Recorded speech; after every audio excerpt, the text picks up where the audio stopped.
Olá, meus amigos, sejam bem-vindos a mais uma aula de arte. Eu sou Anailson Mesquita, professor da Rede Estadual de Ensino, e na aula de hoje nós vamos falar um pouquinho sobre a história da música, né? Nós dividimos essa aula em duas partes para a gente tentar poder abordar o conteúdo completo para você, tá bom?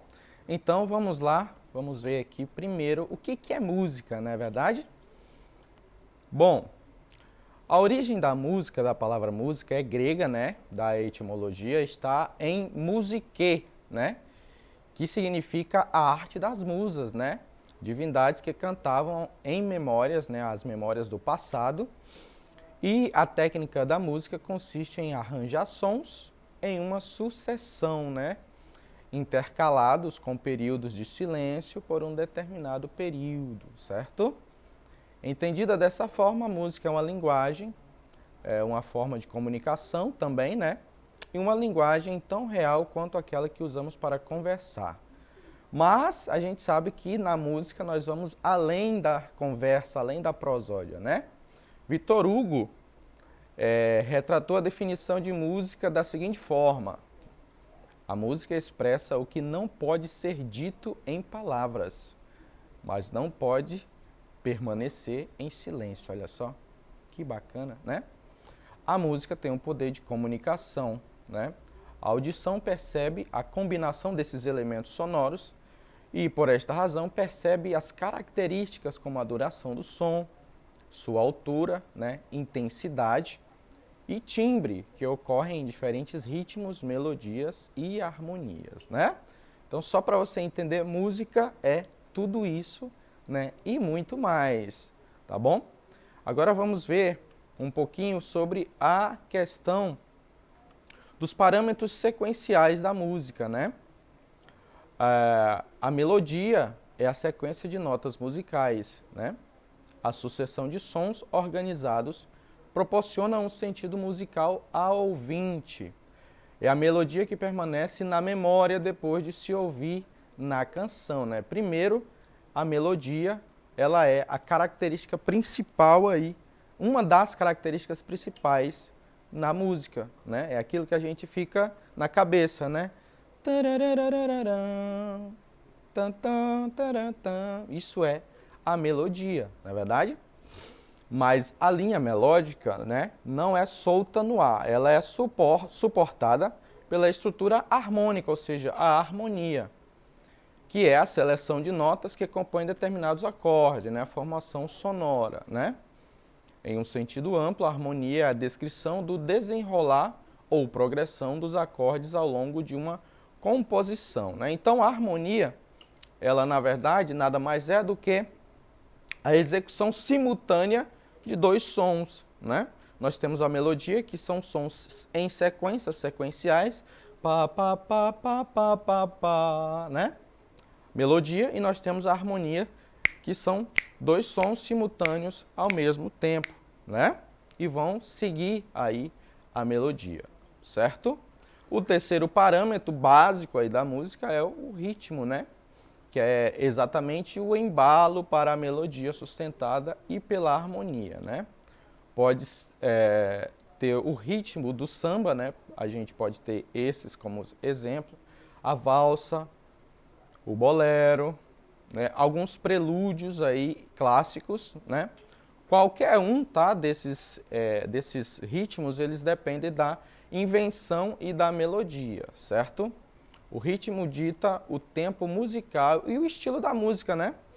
É o ritmo que vai definir qual é o estilo. Por exemplo, no samba, a gente tem um estilo, um ritmo acelerado, diferente da valsa, que nós temos um som mais, né, moderado, né? Beleza? Muito bem. Aí nós temos aqui as características, né, do som, que são mais específicas um pouquinho do que os próprios parâmetros básicos da música, tá? O tempo, né, mede a duração de um som. Então aí um dos parâmetros já é o tempo, né, do som. Mas diferentemente como o tempo medido usado em um relógio comum, tá? Não é igual. A relação entre o tempo e a duração das notas musicais dá origem ao ritmo, né? Então cada tempo de duração de notas eles vão caracterizar um ritmo musical, né? Nós temos essa nota que está sendo executada aqui, ó. 1, 2, 3, né? E nós temos notas que são executadas, ó, de uma forma mais rápida, certo? Né? Então isso já caracteriza que você vai ter que tocar a música mais rápido, né? Então já está num ritmo mais acelerado, né? A forma como o ouvido humano percebe a frequência dos sons é chamada de altura, né? Então a altura é a frequência sonora, tranquilo? Beleza? Ela está medida aí dentro da música na escala musical, né? Quando a frequência é baixa, diz que o som é grave, tá? E não é um som baixo, mas sim grave. Quando é alta, diz que ele é agudo, né?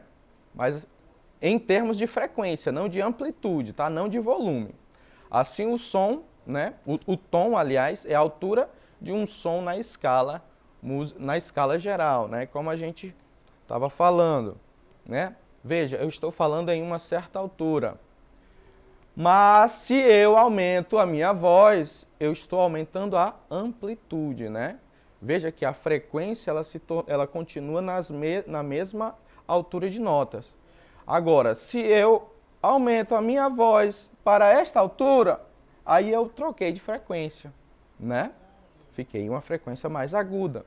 Por esta razão, mudou-se o timbre do som, certo? Essa é a frequência, tranquilo? Diferente de amplitude. Bom, por exemplo, né? Uma nota reproduzida na mesma altura por um piano e por um saxofone são sonoricamente diferentes. Por quê? Porque eles estão em uma frequência, né, de hertz diferentes. Beleza? Tranquilo? Facinho, né? Bom, na pré-história a gente sabe que os homens eles começaram a ouvir música, né, e a se comunicar através dos sons e dos gestos, né? Então os primeiros homens ouviam o som das ondas do mar, o canto dos pássaros, que outros animais faziam, né, para se comunicar, os trovões, os uivos dos ventos, né, e os próprios batimentos cardíacos. Perceberam também que podiam produzir sons, né, por exemplo, batendo a palma das mãos, os pés no chão, né, e com a sua própria voz. O homem foi entendendo isso. Há registros de uma flauta feita de osso, datada de 60 mil anos antes de Cristo, ou seja, né, na pré-história eles já começaram a entender essa questão sonora, né? Apesar deste dado arqueológico, as informações se tornam mais substanciais na antiguidade, né? Então, olha só, na pré-história, né, o homem começa a se entender como pessoa, né? Como ser que precisa se comunicar, que precisa, né, entender o mundo à sua volta. E através disso ele começa a reproduzir aí sons, a tentar se comunicar, né, até com esse som, através desses sons, e a partir daí vem-se, né, o trabalho do som e da música, não é verdade? Bom, no Egito, né, as referências iconográficas comprovam que no Egito Antigo, por volta de 3.000 anos antes de Cristo, haviam instrumentos variados. Aí a gente pode entender aí na imagem que nós temos uma harpa, né, como o tambor, a harpa, a cítara e a flauta, né?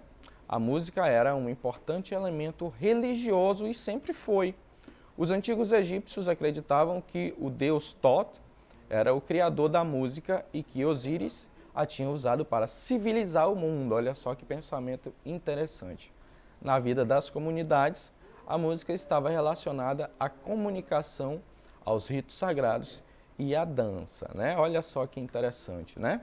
Então os egípcios acreditavam aí que Thoth tinha criado a música. Em outras civilizações nós já temos outros pensamentos, né? Como na grega e na romana. E a música era introduzida sempre aí, né, no início, sempre nos cultos aí aos deuses, né, egípcios, gregos, né, e romanos também. Tranquilo? Olha só. Aqui nós temos um exemplo, tá? De uma harpa, né? De uma cítara da Mesopotâmica, tá bom? A região mesopotâmica estava localizada entre os rios Tigre e Eufrates. Ali viveram sumérios, né? Assírios e babilônios. E nessa região foram encontradas liras e harpas entre 3.000 anos antes de Cristo, né? As harpas sumérias, essa aqui, né, um exemplo, tá? De harpa suméria, que tinham entre 3 e 20 cordas. Então, elas tinham essas diferenças aí. Podiam ter de 3 até 20 cordas, tá?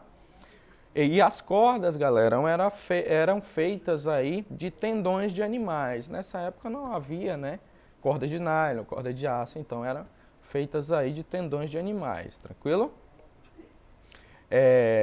Alguns objetos encontrados tinham mais de 5.000 anos, né? Além das harpas arqueológicas, também encontraram cítaras que pertenciam aos assírios, né?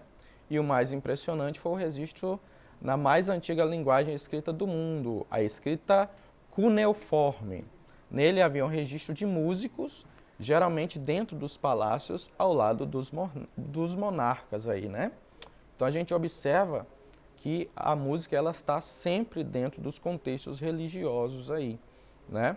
E aí a gente, nessa imagem aqui da cítara suméria, nós podemos observar, olha só, as cordas, e nós temos lá em cima o que hoje nós chamamos de tarraxas, né, no violão, seria onde você afina ali, né, as cordas. Lá em cima, né, estão as tarraxas do instrumento. Tranquilo? Bom, na China, né, nós temos aí este exemplo de cítara, que já é mais diferenciado, tá? E esse instrumento, ele é um instrumento não temperado, tá? Existe o instrumento temperado e o não temperado. A música prosperou na Ásia, né, especialmente na Índia e na China, muito fortemente relacionada à espiritualidade, né? Entre os chineses, o instrumento mais popular foi a cítara, que é essa que nós estamos vendo, e um sistema musical que possui uma escala de 5 tons, né, chamados de pentatônica. Então, nessa cítara aqui, galera, eles já fizeram aí, nós vemos os pontos branquinhos, né, já está aí a escala, tá? A escala pentatônica. E aí eles utilizam essa escala nesse instrumento, tá? Essa escala nós tiramos aí o quarto, né, e o sexto grau, tá? O sétimo grau, que é o Si, certo? E aí nós temos aí a nossa pentatônica apenas com 5 sons. Bom, aqui nós temos um exemplo, tá, gente, da origem de como se deu o nome das 7 notas, Dó, Ré, Mi, Fá, Sol, Lá, Si, Dó, tá? Então aqui nós temos aí o Guido d'Arezzo, né, que foi ele quem deu o nome às 7 notas, tá? E nós temos aí um hino, tá, de São João, composto no século VIII aí, pelo monge Benedito Paulo Diácono, tá? E o hino é Ut can laxis, né, em latim, Resonare fibris, mira genorum, famoli tuorum, solvi polluti, labil reanto, sanctelorranes. Então, a partir do início de cada palavra, né, de cada estrofezinha dessa, nós temos o Ut, Ré, Mi, Fá, Sol e Si. O Ut depois ele se tornou aí Dó, tá? Creio que foi aí Bach que fez essa diferença, beleza? Bom, e para finalizar, nós vamos aqui fazer uma atividadezinha, olha só que coisa rápida. De acordo com a aula de hoje, quais os parâmetros fundamentais da música, aqueles que estão presentes na criação musical, né? Nós temos ritmo, harmonia e melodia, som, ritmo e melodia, melodia, altura e volume, harmonia, melodia e amplitude. Qual é a resposta certa? Parabéns para você que respondeu a letra A. Ritmo, harmonia e melodia são os parâmetros fundamentais da música, né? Básicos aí. Bom, por hoje é só. Não esqueça de acessar a nossa plataforma Eduque e até a nossa próxima aula. Até mais.